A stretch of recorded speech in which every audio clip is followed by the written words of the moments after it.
Hey there, my name's Pastor Blake Moore. Thanks so much for checking out one of our latest messages online. And we know that you will be blessed, encouraged and inspired as you watch this message today.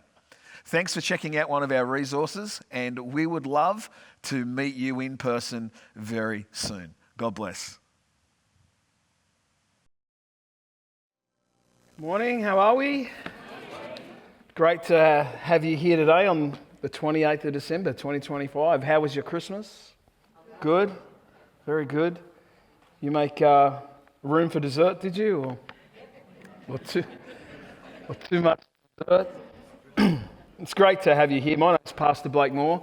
I'm the senior pastor at Devonport Church of Christ, and if you're a guest or visitor here today, I want to welcome you and season's greetings to you. Most of us, well, probably the majority of us have mobile phones, right? And the majority of us have probably thousands upon thousands. Well, I know that I have thousands upon thousands of photos on this iPhone. I'm sure if you took out your phone, you'd have hundreds of photos or maybe thousands of photos on your phone as well. Once a year, you may scroll back through your photos and you come across a photo or a picture and you go, oh, wow, forgot about that one. Forgot I took that photo, or I forgot I was actually there. Or you look at a photo as you scroll and you go, I remember that memory, I remember that moment, and that's how it made me feel. That's how I felt in that time. Some of the photos make us smile, and some of the photos may make us cry, and some of the photos may remind us of difficult times and loss. The photos don't judge us. The photos don't judge us. They indeed help us to remember. None of the photos accuse you. They simply tell the truth on what you've done and also where you've been in the past year. And on this last Sunday of 2025, as we stand on the precipice of a brand new year, I'd like to introduce you to a concept called the Great Annual Examen. The examen is like scrolling through the year with God, not to critique, but to remember, indeed, where he was present. The Great Annual Examen originated from a concept developed over 400 years ago by Ignatius, where he crafted a genius way of prayer, and his method helped people reflect upon the past 24 hours. So it was this prayer exercise that helped people focus on the past day, the past 24 hours, called the daily examen. So you take the past 24 hours to think and pray through and to raise awareness in our hearts about how God has moved in your life in the past 24 hours. People then started adapting this daily examen, not just for 1 year, not just for 1 day, but for the past 12 months, and called it the Great Annual Examen. It serves like a sort of a GPS to really see where we are right now on life's journey, and by God's grace to help us to get where we want to go. It's an exercise to look back, look within, and to look forward.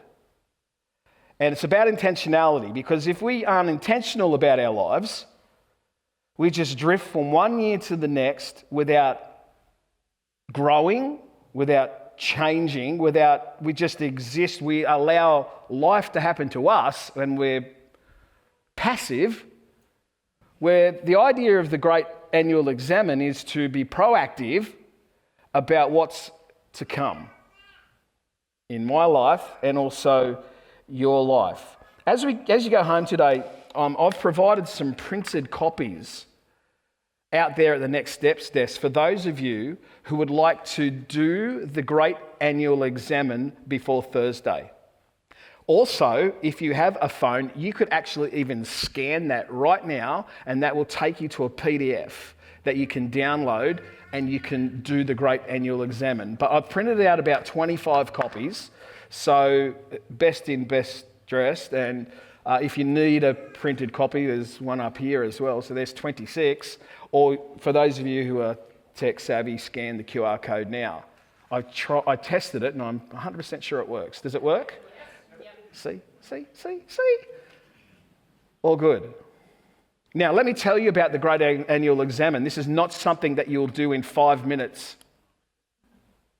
This is something that could take up to 2 hours to do. Maybe. At least an hour.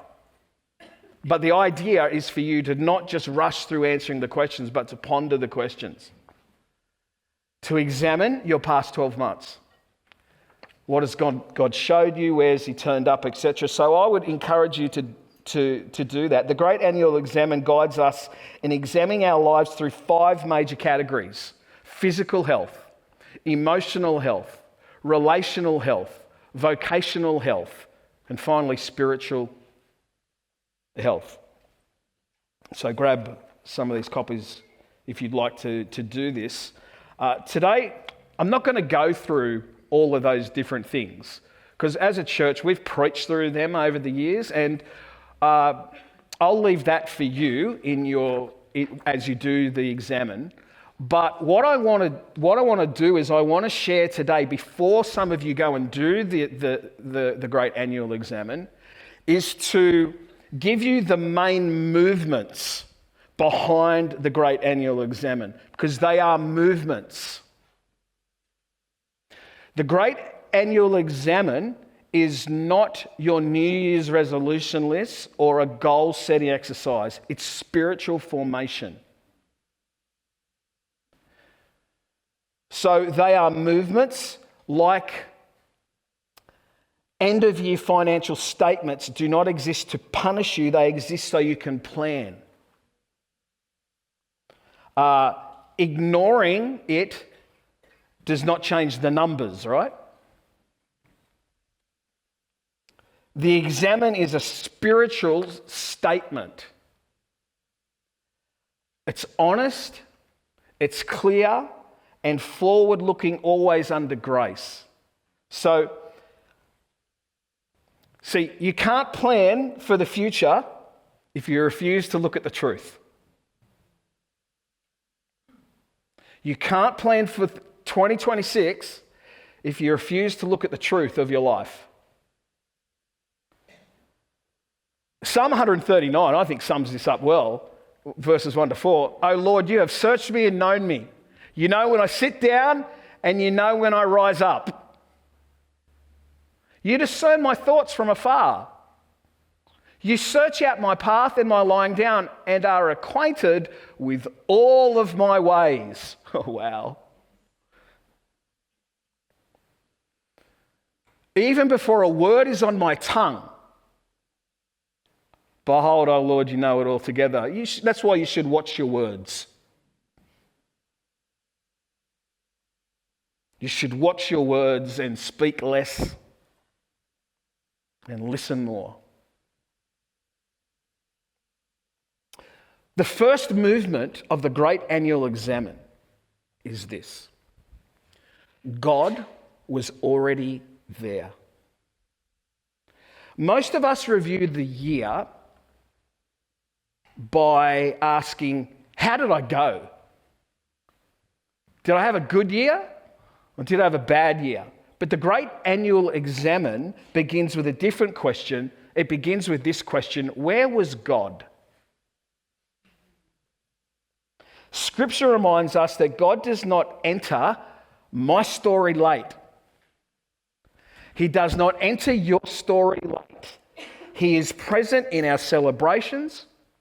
He is present in our regrets, and even in the moments that in our lives that we'd rather forget. When we look back, we are not searching for some distant God. Was he there? Was he there? Where is he? I can't find him.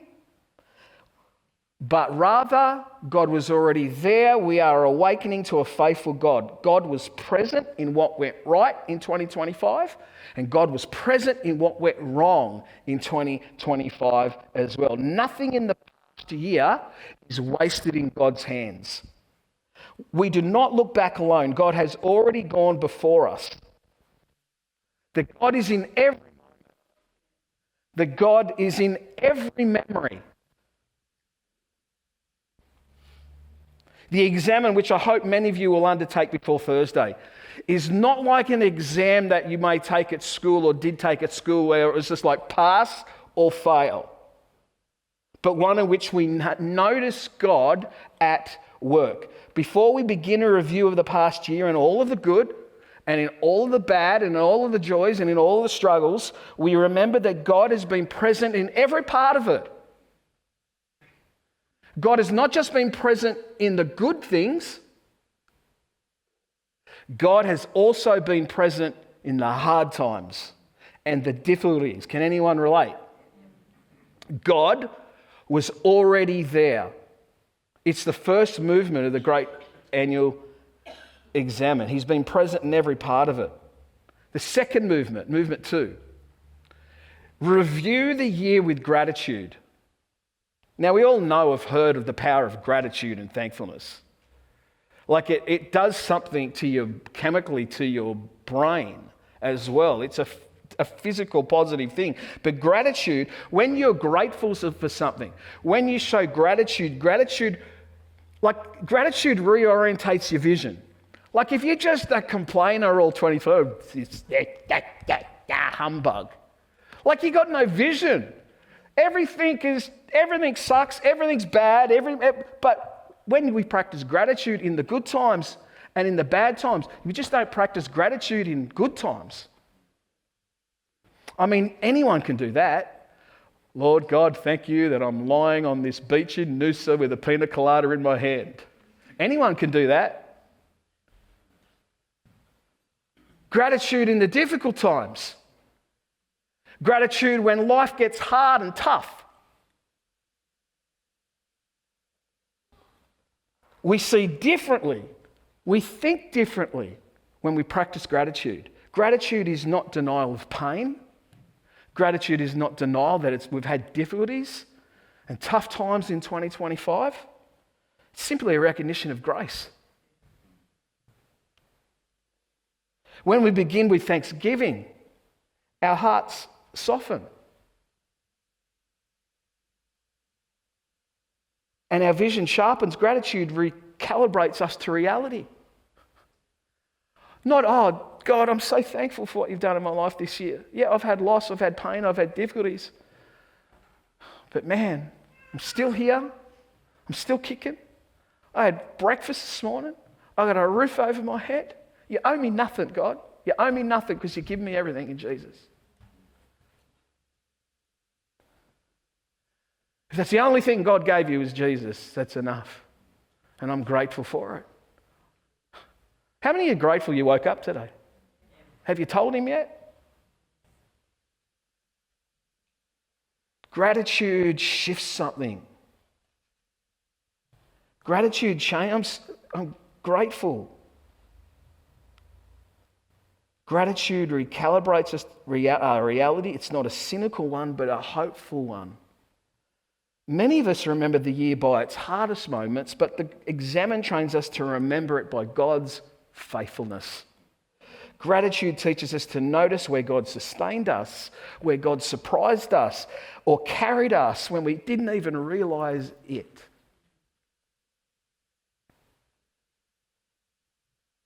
Gratitude trains us to see God's goodness even in the hardest season. Gratitude is spiritual formation. When you practice gratitude, you are practicing spiritual formation, not positive thinking. Gratitude doesn't change the past, doesn't change the hard stuff, but it does change how you view the past. When we practice gratitude, we become open to discernment in our lives. And the Great Annual Examen will help you to practice thanksgiving even in the challenges of the past year.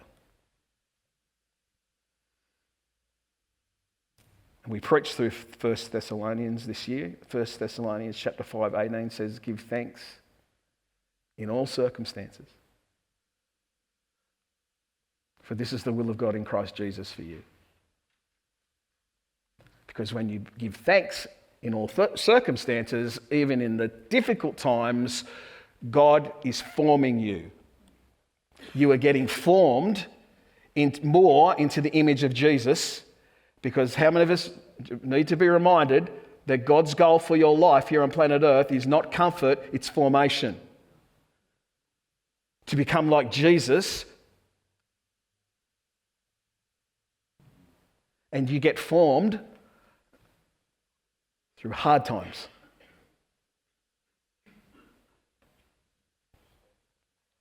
The third movement of the Great Annual Examen, movement 3, is this: pay attention to consolation and desolation.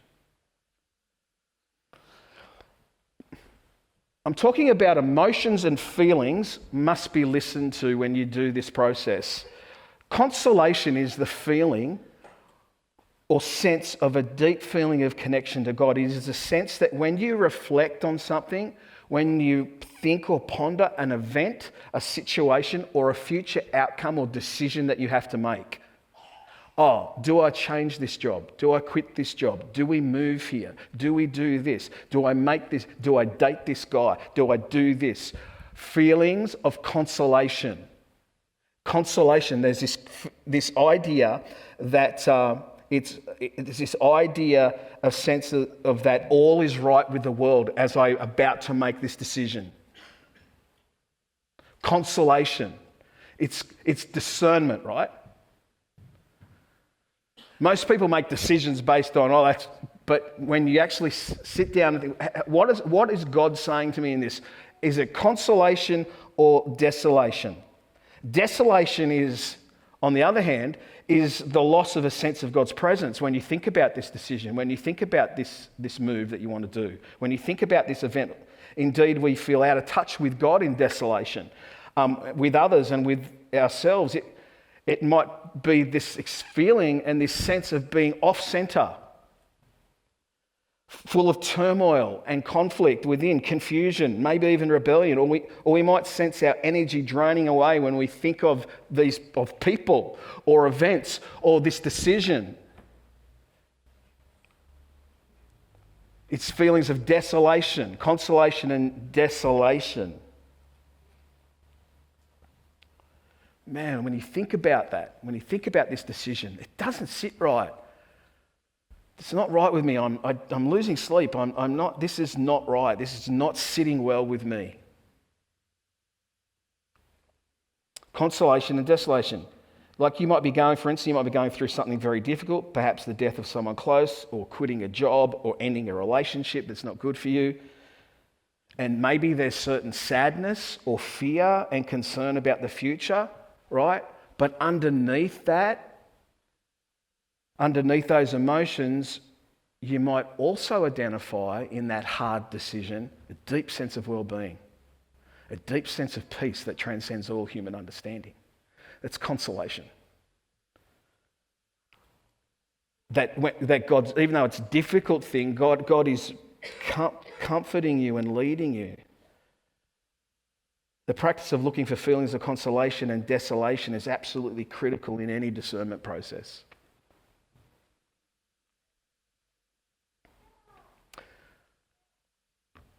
The Spirit of God often whispers through what gives us life and through what drains us. Like when a warning light comes on in your car, some of us probably more than others, it isn't shaming you. It's protecting you. And ignoring it doesn't make the problem go away. Feelings of weariness, resentment, or numbness are not failures. They are spiritual dashboard lights alerting us to what needs attention in our lives. Awareness is always the first step towards growth and healing. Awareness. It's a great skill to have, self-awareness. And God can guide you through your feelings. And people say, just feelings, they don't matter. Feelings matter, and feelings are important, and God can guide you through your feelings, through consolation and desolation. Proverbs chapter 4:23 says, keep your heart with all vigilance, for from it flow the springs of life. The next movement is in a movement, examine any patterns or themes. God rarely speaks only once, but he teaches us through patterns. And in your year of 2025, you've had patterns. God teaches through patterns. And as we review the year, we begin to notice maybe, as you begin to review the year in the Great Annual Examen, maybe you're noticing repeated themes. Similar struggles keep coming up. Recurring joys. Familiar tensions and conflict. Consistent nudges. These patterns are not accidents. They are places where God is at work and shaping our character, refining our trust, and inviting us deeper. Growth, I'm talking spiritual growth, not physical growth, because you don't have to do anything for that. But spiritual growth happens over time, not in isolated breakthroughs. And all of us would like God, with the breakthroughs that we're all wanting, some of us in our lives, we'd all like it to be microwave, happen tomorrow, but how many of us know God rarely works like that? God usually works through time over time. When it comes to growth, God rarely changes us in a microwave, but rather forms me and forms you over time. How do you get more patient? Not in a microwave. Over time it's formed. How do you get less angry? Not in a microwave. But God will form that over time. Does this make sense to anybody? I've spoken on several occasions this year about transformation that has taken place in my life in a number of areas. Not overnight, but like has been shared with us this year, by little, intentionality because of desolation. You see, what keeps showing up in your life may be exactly where God is probably at work. God shapes us over time, often through repeated challenges or joys. Like if you highlighted every moment this year you still remember from the past year, if you highlighted every moment that you still vividly remember from this past year, you'd quickly see patterns. Certain conversations, conflicts, or celebrations stand out. And God often speaks through what is highlighted in our memories. What remains vivid the most may be where God is speaking loudest to you. Romans chapter 8, 28 to 29 says, and we know that in all things God works for the good of those who love him, who have been called according to his purpose. For those God foreknew, he also predestined to be conformed to the image of his Son. Formation. Spiritual formation. Oh, I thought it was just church attendance and it'll be all good. No, spiritual formation is the goal of the work of Jesus in your life. And it'll take you all of your life to get there.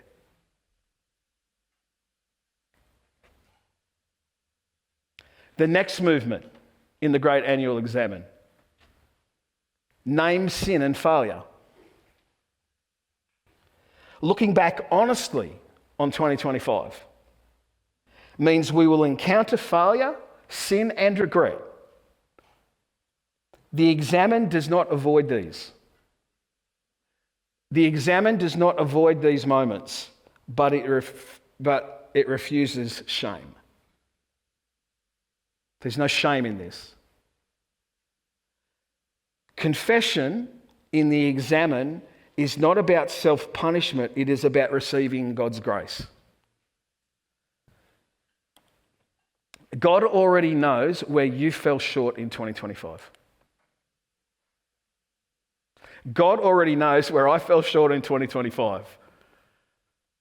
And God's grace is sufficient for me, and He is for you as well. He knows where we fell short.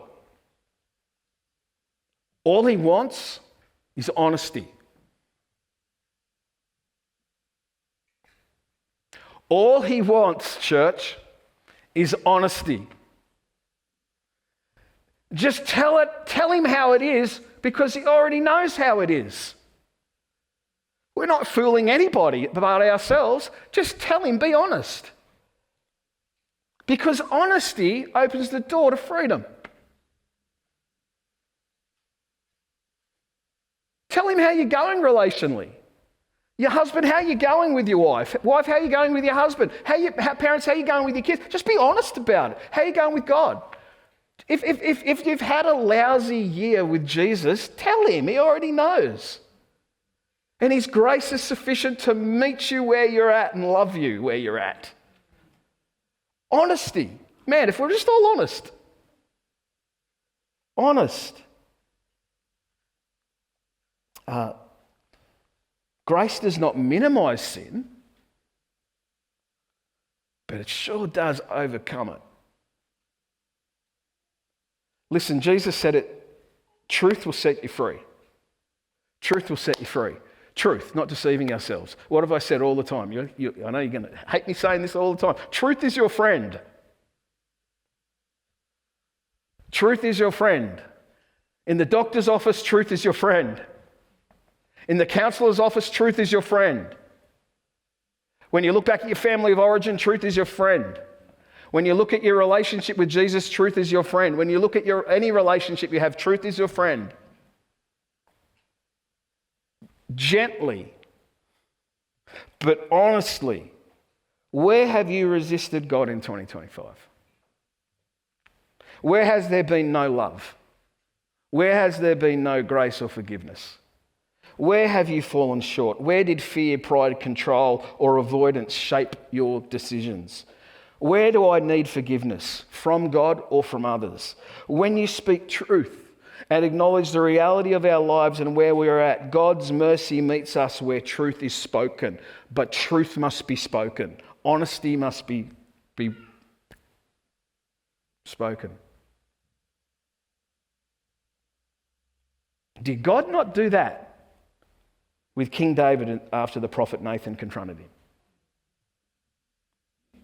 Only when David confessed his sins with a contrite heart did God say that this guy is a man after God's own heart.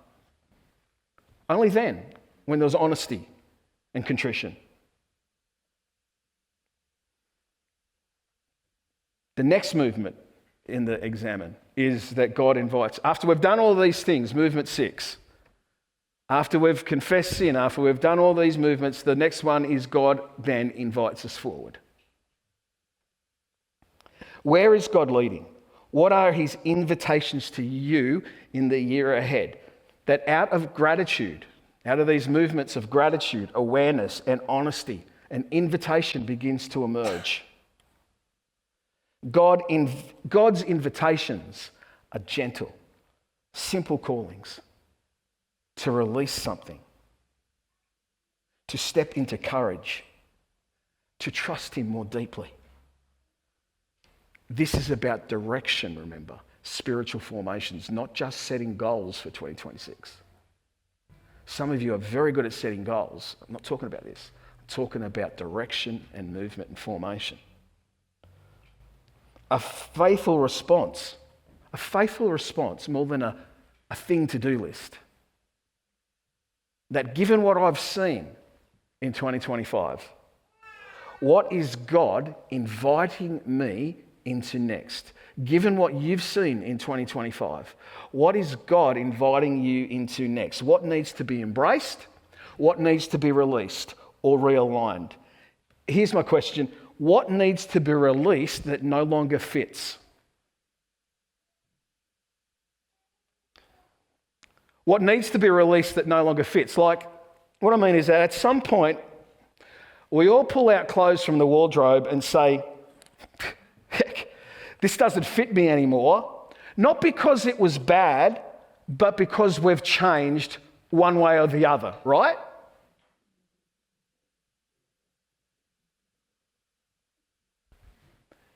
And the examine helps us to notice what habits, expectations, or roles no longer fit the person that God is forming us to be.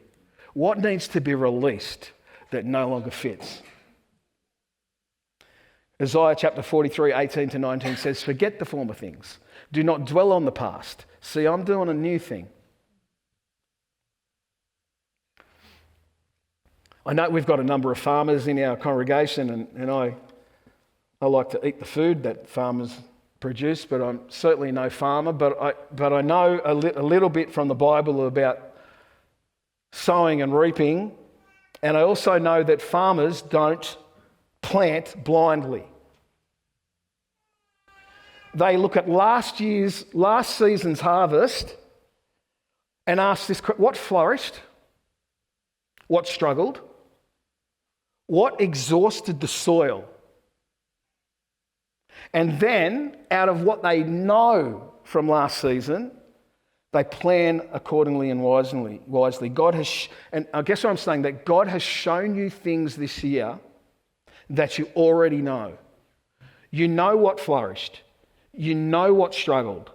You know what exhausted the soil of your heart and the soil of your life.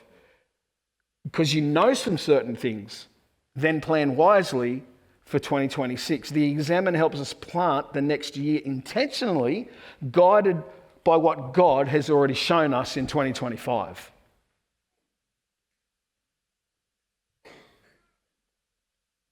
And the final movement of the Great Annual Examen is to entrust the future to God. The examen ends, and when you do this, the examen ends with surrender. We hand the next year back to God, trusting Him with outcomes while we commit to faithfulness. Why have I said that way? Because we release control over outcomes and entrust ourselves to God's guidance. We want outcomes, but you can't control outcomes. All you can do is control your faithfulness. We do not commit to a perfect year. Why? Because it's a unicorn. It's not attainable. We commit not to a perfect year or outcomes. We commit to walking with God faithfully through it all. The final step is an act of trust, trusting that the God who was faithful yesterday will be faithful tomorrow. We offer God our intentions, not guarantees. And the reason we say that is because the future belongs to God only. But He invites you and I to walk into the future with Him. Trust in the Lord with all your heart and do not lean on your own understanding. And I love my understanding. In all your ways, in some of my ways, in all your ways, acknowledge Him in 2026. And He will make your path straight your paths. These verses simply frame the end of the annual examen. It frames it in trust and surrender. We hand 2026 to God, trusting Him with outcomes while we commit to faithfulness. Outcomes are never guaranteed, but I tell you what is guaranteed: God's faithfulness. Hello? God's faithfulness. Imagine opening your old school yearbook. And you cringe at the hairstyles, you laugh at the awkward photos, you remember moments that you'd rather forget. Yet somehow you also remember friendships, achievements, and surprises that shaped you. The examen is like a spiritual yearbook. You cringe at the hairstyles, we look back. We look back upon what has been, not to judge ourselves harshly, but we look back in 2025 to notice God's fingerprints, recognise our mistakes, celebrate growth, and carry lessons into the next chapter. I want to end today with a couple of exercises. It won't take long. Not those exercises, but exercises on the screen. Just in yourself, by yourself, I want you to answer these questions. Write it on your phone. Maybe you've got your weekly update there. What is one moment of gratitude for you this year? What is one moment of heaviness for you this year? And what is one invitation sensed for you for the year ahead? I'm going to give you 45 seconds. Take a photo of it. You want to do it at home, but just start thinking about these three questions.